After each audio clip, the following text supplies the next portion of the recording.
This is the 5-Minute Monday Motivator with me, Alistair McCall, and it's time to get your week started champion-minded.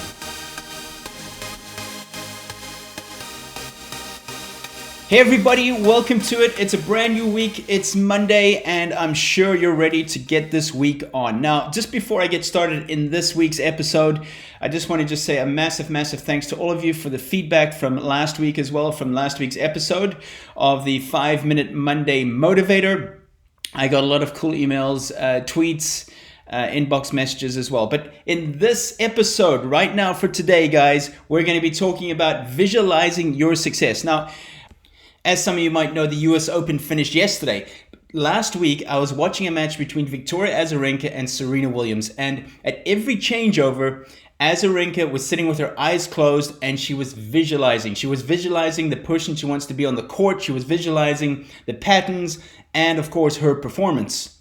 And this is something that we see in sports a lot. We know that the best swimmer in the world, Michael Phelps, did a lot of visualization.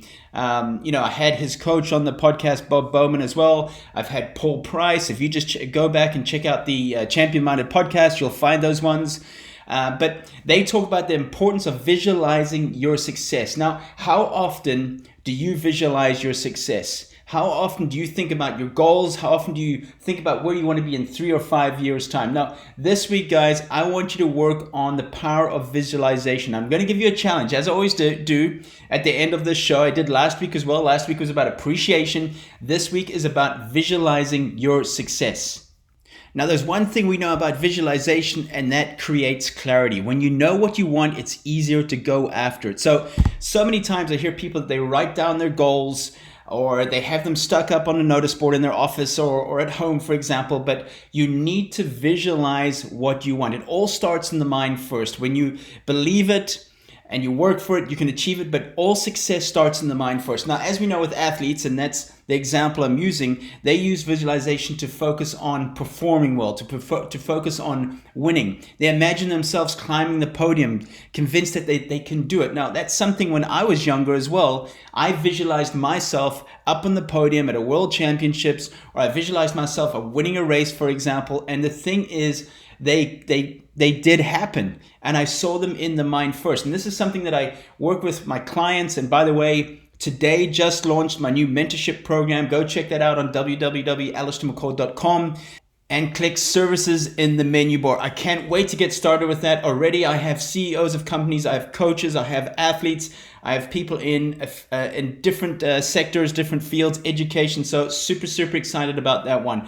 Now, there's a really cool story about the actor Jim Carrey, who was struggling to get by as an actor. This is back in the early 90s. So he decided to write himself a check for $10 million for acting services rendered and kept it in his wallet as a visual memory.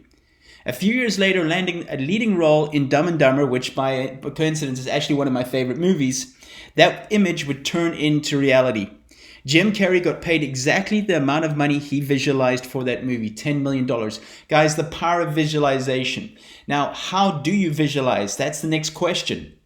Well, first of all, you need to know what you want. Is it something in sports? Is it something in college, in work, or at home, for example? Maybe you see yourself living one day in a big house, or having that fancy car you wanted, or being in that dream job, or being in a certain team, for example.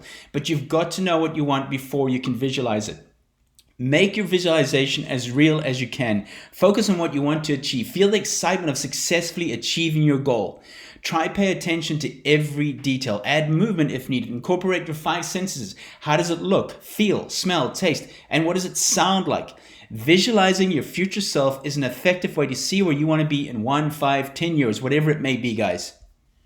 So when is the best time to visualize? Well, that's completely up to you. It could be in the morning for 5 minutes. It could be in the evening for 5 minutes. Gosh, it could be in the middle of the day, for example. Sometimes I will stop work and simply just close my eyes, sitting here at my office table or at the kitchen table, and just think about what I want. I just visualize. I sit and visualize maybe for, like I said, 2 or 3 minutes on the things that I want from my life. So it really is that simple. Now, starting off, it might be quite difficult. It might be like meditation, for example, where your mind drifts or goes different places. But here's my challenge for you guys this week. Are you ready for this? It's to spend 5 minutes a day in visualization. That's all. Okay, maybe write it in your diary, put a sticky note next to your bed, is 5 minutes of visualization of the things that you want. So there you have it, guys, this week's episode of the 5-Minute Motivator. I wish you an amazing day. I wish you an amazing week. And you know what time it is? It's go time.